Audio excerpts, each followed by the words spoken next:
I'm Boomstick Cole, and I have the blowback AK-47.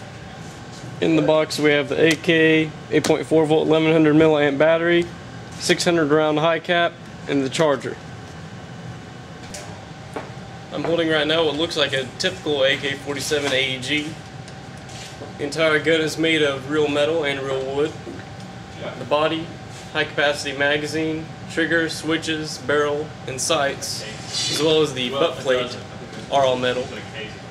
The stock, hand grip, and foregrip are all real wood, which seems to be fitted pretty well, all except for the upper portion of the foregrip, which has a little bit of play, a little jiggling, the metal parts that hold that in as well. Not sure if it's just this gun that had fitting problems, or if all of these AK-47s are like this. But other than that, they're very well built and are very sturdy. All of the wood parts, other than the upper portion of the foregrip, fit tightly. Don't squeak or moan or anything like that. The only plastic part on the exterior of the gun that I know of is this little cap on top of the fire selector. So pretty much what you see is what you get, all real wood, all metal. Weighs in at about 7.5 pounds, so it's very realistic to the real thing. It might be slightly heavier than the real steel. It's very solid. Feels very nice. You have the fire selector on the right hand side of the weapon. Right now it's on safety. Flip down once, it's fully automatic, and all the way down is semi-automatic. Behind the bolt is the hop-up slider mechanism. All the way forward is off, and all the way backward is on. This gun has an incredible amount of range. We've chronoed it with the .2 gram BB at 380 to 400 feet per second, which is pretty impressive. Just breaking that 400 feet per second mark is an achievement for most AEGs, especially ones that are as cost efficient as this one. And with the hop-up off, you get an exceedingly great range of 100 to 150 plus feet. With the hop-up all the way on, you can expect to touch enemies out to 280 to 300 feet. So it's well above average for an AK-47 AEG. Again, it looks and feels just like a typical AK-47, but it's pretty deceptive. Standard barrel length. At first glance, nothing is too spectacular. Once you take a closer look at the gun, you realize that something's going on here. And that would be the blowback feature. Not only is the blowback very powerful, but it is very loud. You can hear it from hundreds of feet away, and it's very intimidating. It all comes from the metal clanking sound that the bolt mechanism makes. Really crazy sounding, and people are going to be wondering what the heck is going on whenever they hear you shooting.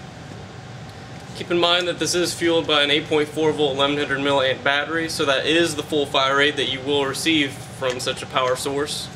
You can only imagine what could happen if you put in a 9.6 volt nunchuck and whatever you want to do. I don't recommend putting in anything above a 9.6 volt without interior upgrades, because chances are you are going to ruin the precious blowback system with such a substantial battery upgrade. However, with what does come in the gun with the 8.4 volt battery is more than enough. Again, you're getting out an amazing 400 feet per second with the .2 gram BB. Amazing range, amazing accuracy. It has a great pop-up system in it, which I think I covered earlier. This gun is really, really amazing.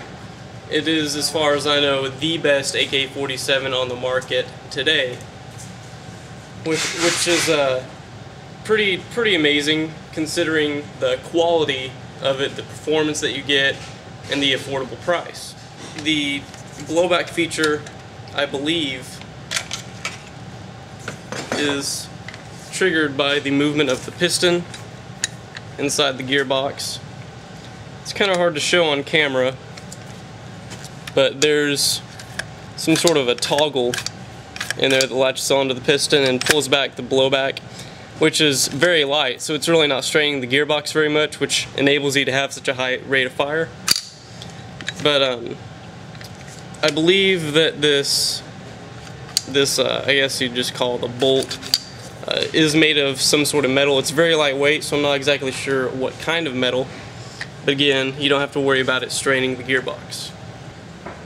Battery storage is the same for pretty much any other AK-47. It's housed in the stock, but in this case you don't have a sliding butt plate. You have the directly installed, screwed in butt plate, which again is metal. This kind of design seems to be getting more and more popular. However, I don't really care for it too much. It's kind of hard to swap out batteries on field. But the battery compartment is pretty nice. We got plenty of room in there. Keep in mind that there is some foam padding on the sides to keep the battery from rattling around. Have a standard 8.4 volt mini battery. Slides on in, plenty of room. Not really sure what kind of battery this is.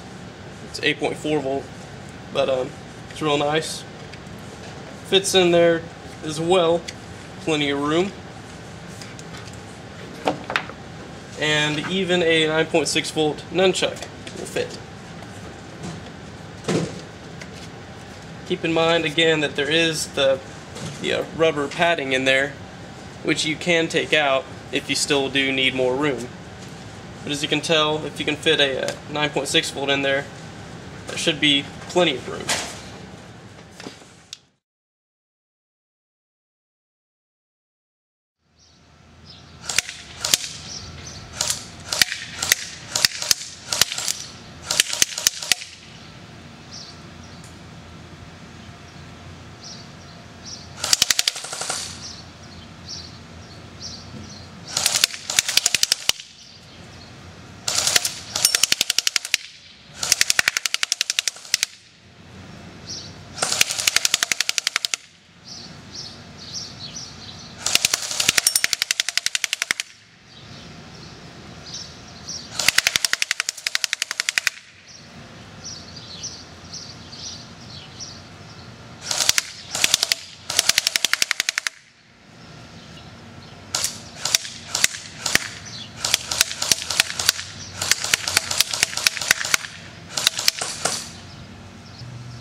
He's missing an eye.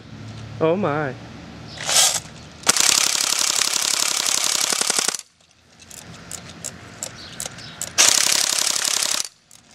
Now he's missing a nose. Here's a demo of the blowback. First I'll do it on semi-auto.